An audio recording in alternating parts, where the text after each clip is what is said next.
बिहार विधानसभा के बजट सत्र के दौरान राजद विधायक कुमार सर्वजीत ने रामविलास पासवान के लिए बेचारा शब्द का प्रयोग कर राजनीतिक विवाद खड़ा कर दिया है। इसके विरोध में लोजपा रामविलास राजद के खिलाफ आक्रामक है, लेकिन ये पहला मौका नहीं है जब लालू यादव की पार्टी ने रामविलास पासवान का अपमान किया है।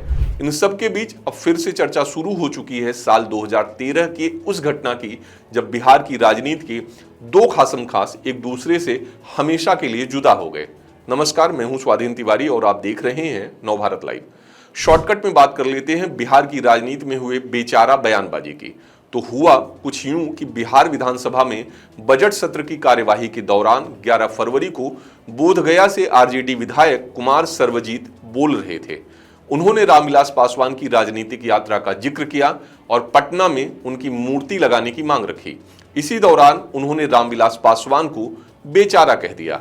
इसको लेकर सत्ता पक्ष के विधायकों, खासकर लोजपा रामविलास के सदस्यों ने तुरंत विरोध शुरू कर दिया। स्वर्गीय जब रामविलास जी थे महोदय, जब सदन में थे महोदय, वही रामविलास पासवान जी ने स्वर्गीय बेचारे कहा सदन में। लालू यादव से क्यों अलग हुए थे रामविलास पासवान? अब बात करते हैं साल 2013 की। दरअसल गुजरात दंगे के बाद रामविलास पासवान ने 2002 में वाजपेयी मंत्रिमंडल से इस्तीफा दे दिया था। उसी समय उन्होंने संकल्प लिया था कि वे कभी भाजपा के साथ नहीं जाएंगे, लेकिन 2013 में लालू यादव को चारा घोटाला मामले में पहली बार सजा सुनाई गई थी। लालू यादव की संसद की सदस्यता खत्म हो गई, वे चुनाव लड़ने के लिए अयोग्य हो गए और जेल भी जाना पड़ा। जब लालू यादव जेल गए तो रामविलास पासवान उनके साथ गठबंधन में थे। गठबंधन के सहयोगी होने के कारण रामविलास पासवान लालू यादव से मिलने रांची सेंट्रल जेल पहुंचे। उस मुलाकात में हाल समाचार के बाद लोकसभा चुनाव के लिए पहले ही सीट फाइनल करने के बारे में बात हुई। लालू यादव ने उन्हें इस मामले में जल्द फैसला लेने की बात कही और विदा कर दिया।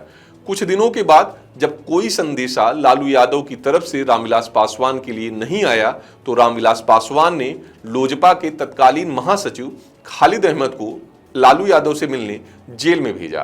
राजद की तरफ से लोजपा को कहा गया कि उसे सिर्फ 2 सीटें लोकसभा चुनाव के लिए मिल सकती हैं। फिर लालू यादव ने कह दिया कि लोजपा की हैसियत क्या है, अधिक से अधिक 3 सीटें दूंगा, इससे अधिक बिल्कुल नहीं। लालू यादव के इस बर्ताव से रामविलास पासवान को बहुत धक्का लगा। उस समय केंद्रीय गठबंधन में कांग्रेस सबसे बड़ी पार्टी हुआ करती थी। उससे भी इस मामले में बीच बचाव करने के लिए रामविलास पासवान ने कहा, लेकिन उसने मौके की नजाकत को समझते हुए चुप्पी साध ली। रामविलास पासवान अपनी पार्टी को दरकिनार किए जाने से आहत थे। एक तरफ उनका संकल्प भाजपा के साथ नहीं जाना था तो दूसरी तरफ पार्टी थी, उन्हें किसी भी कीमत पर पार्टी को बचाना था। इसी समय चिराग पासवान की एंट्री होती है। चिराग को राजनीति का कोई अनुभव नहीं था, लेकिन वे समकालीन राजनीति को नजदीक से देख रहे थे। वे नरेंद्र मोदी को एक विजन वाला नेता मानते थे। चिराग पासवान ने अपने तर्कों से पिता रामविलास पासवान को भाजपा के साथ जाने के लिए राजी कर लिया। एनडीए में आई एलजेपी राजद से बड़ी पार्टी बन गई। चिराग की बात मानकर रामविलास पासवान का एनडीए में आना लोजपा के लिए टर्निंग पॉइंट साबित हुआ। लोजपा साल 2014 के लोकसभा चुनाव में 7 में से 6 सीटें जीतकर बिहार की दूसरी सबसे बड़ी पार्टी बन गई। रामविलास पासवान के विरोधी लालू यादव 4 तो नीतीश कुमार सिर्फ 2 सीटों पर सिमट गए। जो लालू यादव रामविलास पासवान की हैसियत ताक रहे थे, वे खुद औंधे मुंह नीचे गिर गए। बाप बेटे की जोड़ी ने साबित कर दिया कि पासवान कुनबा बिहार की राजनीति का एक डिसाइडिंग फैक्टर है और हमेशा रहेगा। लालू यादव से सीनियर लीडर थे रामविलास पासवान। रामविलास पासवान बिहार की राजनीति के एक प्रमुख आधार थे।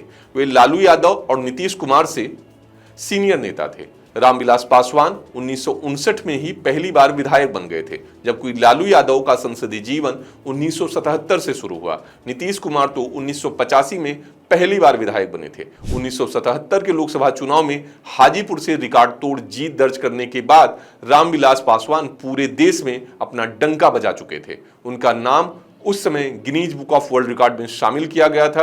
रामविलास पासवान राष्ट्रीय राजनीति में एक बड़े नेता के रूप में स्थापित हो चुके थे। इसके बाद भी लालू यादव उनका मजाक उड़ाने से बाज नहीं आते थे। लालू यादव उनकी खिल्ली उड़ाने के लिए उन्हें मौसम वैज्ञानिक कहते थे। ये तो आने वाला वक्त ही बताएगा कि चिराग पासवान की पार्टी इस विवाद को कितना भुना पाएगी। लेकिन इतना तो जाहिर है कि आरजेडी विधायक ने रामविलास पासवान को बेचारा कहकर तेजस्वी यादव के लिए एक नई मुसीबत मोल ले ली है। वीडियो में दी गई जानकारी आपको कैसी लगी हमें कमेंट करके जरूर बताएं और इस तरह की राजनीतिक जानकारी वाले वीडियोज को देखने के लिए नवभारत के चैनल को जरूर सब्सक्राइब करें।